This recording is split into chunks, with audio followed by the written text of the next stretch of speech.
Okay, hello everybody. Let's spend some more time looking at stoichiometry in Unit 6. This is a difficult topic, probably just as difficult as it is to pronounce the word stoichiometry, but it's very important. Basically, what we're going to be focusing on today is being able to solve problems that include relationships between the amount of substances that react in a chemical reaction. Okay, so let's just start off thinking about a chemical reaction as if it were a recipe. So when you look at a reaction, it tells us how much of something you need to react with something else to get a product. So you have to be sure that you're starting with a balanced chemical reaction. Okay, so first of all, check to make sure it's balanced. For example, if you have 2Na plus Cl2 forming 2NaCl, that is a balanced chemical equation. And so it tells us that we can mix 2 moles of sodium with 1 mole of chlorine, remember chlorine is diatomic, and that will form 2 moles of sodium chloride. So now, what if we wanted 4 moles of sodium chloride? Well, 4 is twice as much as 2, so then we would double everything. We would need 4 moles of sodium and 2 moles of chlorine.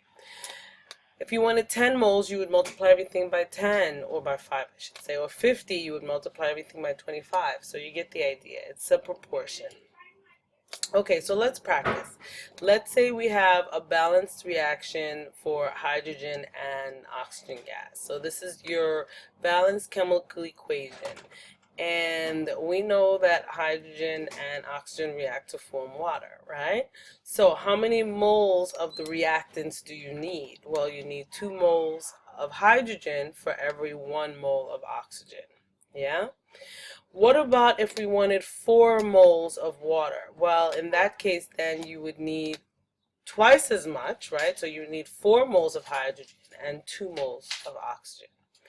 What if we had 3 moles of oxygen and we wanted to react all of it? How much hydrogen would we need to react 3 moles of oxygen? And then how much water would we get? Well, if I change, instead of using 1 mole of oxygen, if I use 3 moles of oxygen, then that means I need to multiply everything by 3. So I'm going to need 3 times 2, which is 6 moles of hydrogen, and I'm going to form 6 moles of water. I hope this is making sense, yeah? You can keep going. If we had 50 moles of hydrogen and the ratio is 1 to 2, how much oxygen will we need? We would need half as much, right? So 50 times 1 over 2, which is 25. So I would need 25 moles of oxygen, and I would make, these two have a same ratio, 2 to 2, 50 moles of water. I hope that's making sense.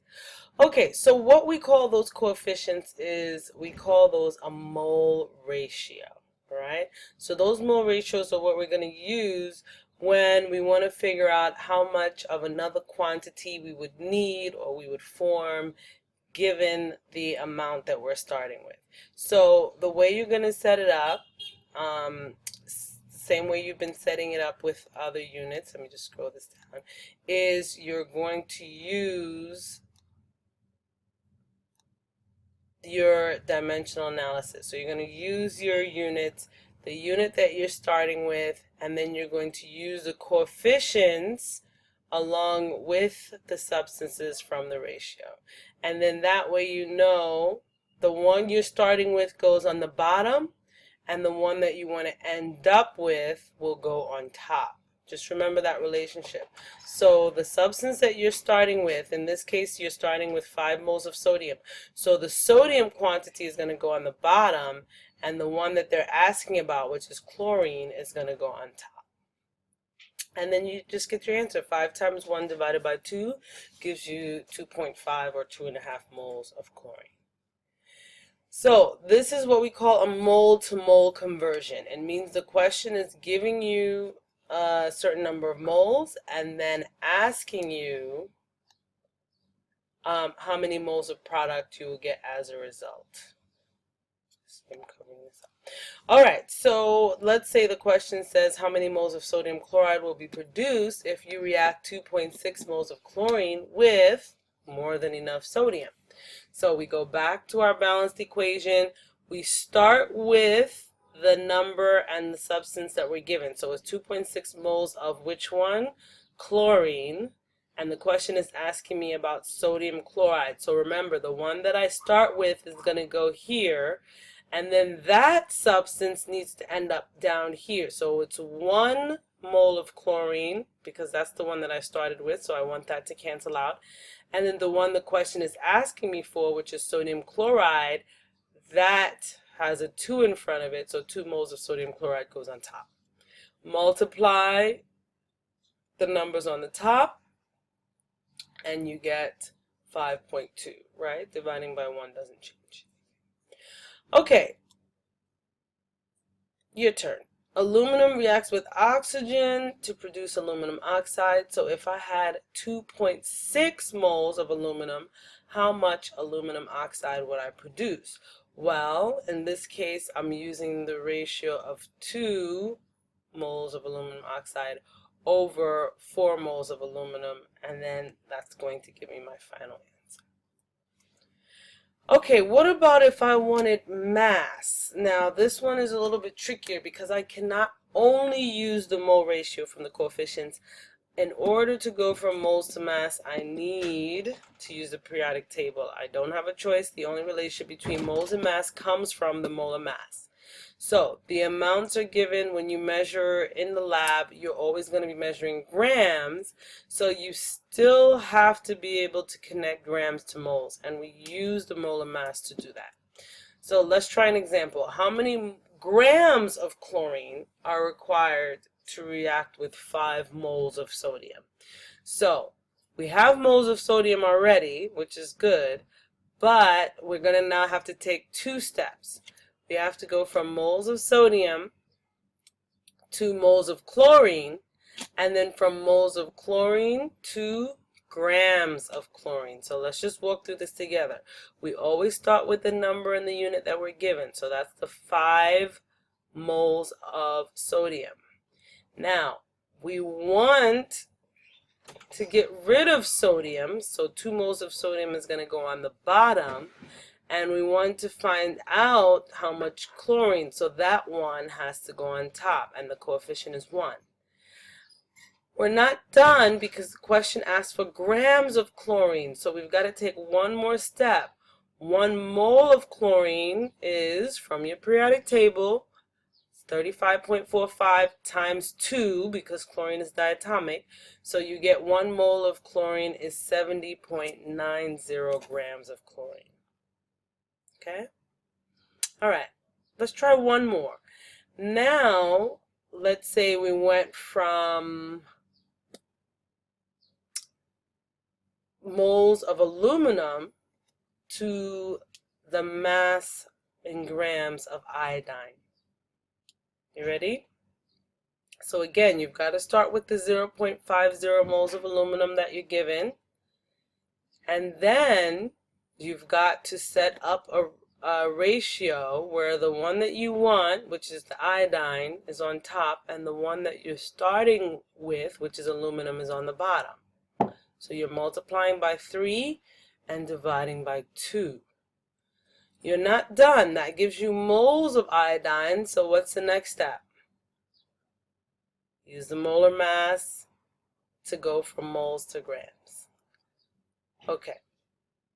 Same thing, what we can do if you're starting with mass and you want moles, it's going to work out the same way. Okay? Alright, let's suppose that we had an example involving mass and mass. So let's move on to that. You're given a starting mass and you want to find out the mass of the product. Okay, so this is actually really important because this is what you will most likely be doing. So now we've got to go from grams to moles, and then use the mole ratio to get moles of the other substance, and then back to grams of the compound we're interested in. So let's try one together. how many grams of ammonia are produced when you react 2 grams of nitrogen with excess, meaning more than enough hydrogen. So we're starting with 2 grams of nitrogen. We have a balanced chemical equation, and we want to find out, ammonia is NH3, we want to find out how many grams of NH3 or ammonia we're going to produce. So let's start off with those 2 grams of nitrogen. We've got to go from grams to moles first. We don't have a choice. Everything has to go through moles. Then we go to our balanced equation, and this is the one we want. So that 2 moles has to go on top. This is the one we started with, so that 1 mole of nitrogen has to go on the bottom.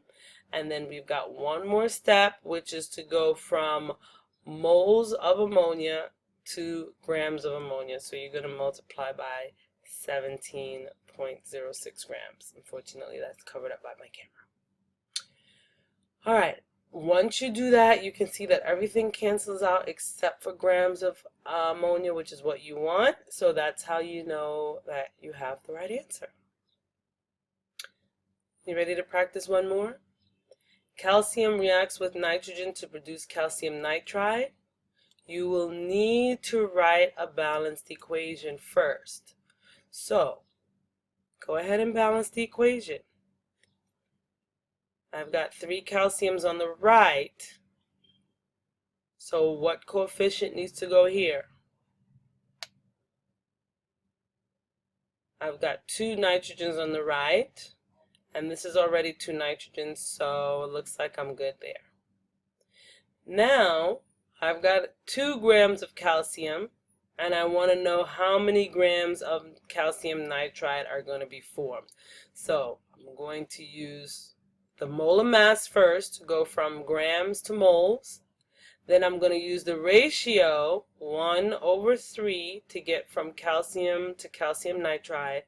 And then finally, I'm going to use the molar mass from the periodic table of calcium nitride to get the grams of calcium nitride. Go ahead and work this out. Did you get the right answer? If you bring me the answer in class, there might be some extra credit points in there for you. All right.